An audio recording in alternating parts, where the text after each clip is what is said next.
Tonight, only on 12 News, another conversation addressing the ongoing teen violence that's happening across the valley. We hosted our second town hall tonight, talking to people directly impacted by this issue, and we heard a lot of powerful stories from folks tonight. 12 News journalist Chase Golightly has a recap of the discussion.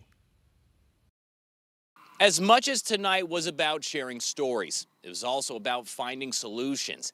And tonight we heard from not only parents, educators, and faith leaders, but a teenager himself. Parents still healing. I don't even know how to put it in words, to be honest. I mean, it's just been the worst thing I've ever experienced in my life. It's unnatural for a parent to bury their child. Yeah. That should never happen. That claim their kids' lives. I know we can't stop violence, but we could definitely get it under control. All sharing their stories during 12 News' second town hall, focusing on teen violence in the Valley, an issue that hurts so many. Those in the audience bringing photos of their own children who were killed. One of those voices is Greg Gutierrez. He spoke out during our last town hall while holding a picture of his 16-year-old son, Jaden Torres, who was shot and killed 3 years ago in Central Phoenix.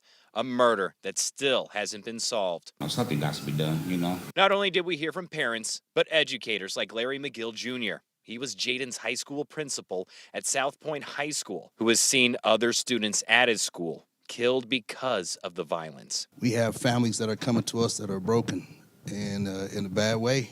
And so the school, we sometimes have to fill in some of those gaps. As much as tonight was about sharing these stories, it was also about finding answers. Some of those solutions came from Phoenix police. The role of behavioral health, the role of fentanyl and drugs in our community is at the forefront of what we want to accomplish. And mentors who have helped keep teens on a path away from this violence. The research shows that the number one way to intervene is to introduce a relationship with a caring and kind adult. Roles that need to be filled. Parents have to be accountable. These are your kids. It all starts with a conversation with your kids. A conversation 16-year-old Christian Lachey wants to have. I know sometimes I don't feel heard, and I know other teens feel like that, so I feel like they put a lot of justice on the parents, and the parents are going to go home and tell their kids. Encouraging others in his position to talk with their parents or mentors. And that's what needs to happen.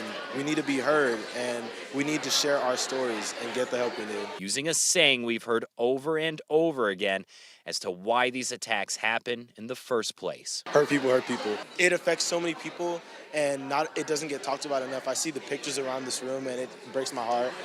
Christian hopes that in the future, other teenagers will come out to town halls and events just like this, so their voices can also be heard. We're in Phoenix. Chase Golightly, 12 News. All right, Chase, thank you.